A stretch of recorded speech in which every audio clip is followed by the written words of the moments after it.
ជាសៀមនេះមិនមែនជាជនជាតិនៅលើទឹកដីសៀមសប្តាហ៍ទេជាជនជាតិដែលមកពីប្រទេសចិនខេត្តយូណាន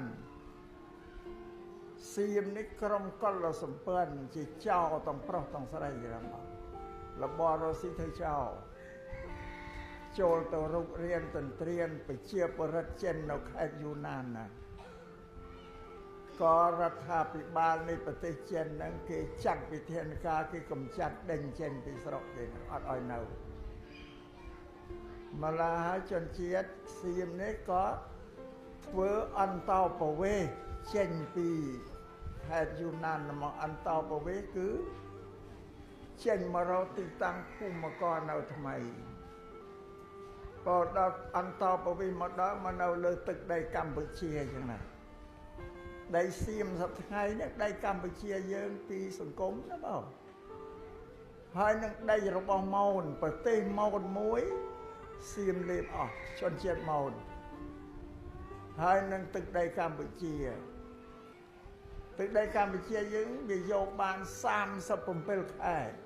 សប្តាហ៍នេះយ៉ាងបើច្រើនជាងដីយើងដែលសេសសល់តែ25ខែក្រុងទេ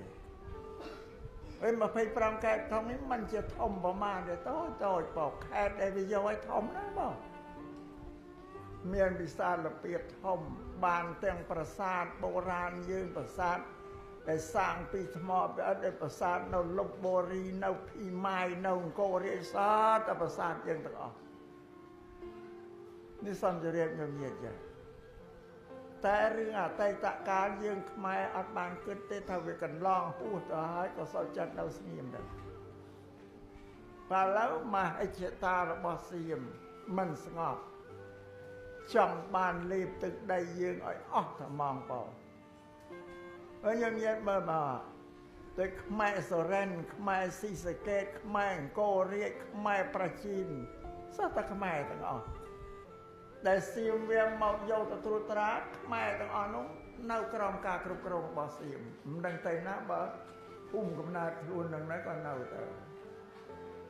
ញោមទៅសរិនអីទៅបើមិននិយាយខ្មែររញោនេះភាសាខ្មែរបើទៅបរិរាមទៅអង្គររាជអីណាសិតតែខ្មែរអ្នកអាត្មាសូមលើកប្រវត្តិរបស់សៀម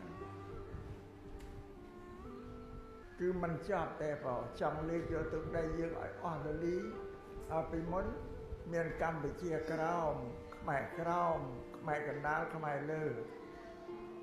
ឡូវវាចង់លេខខ្មែរកណ្ដាលឲ្យអស់ល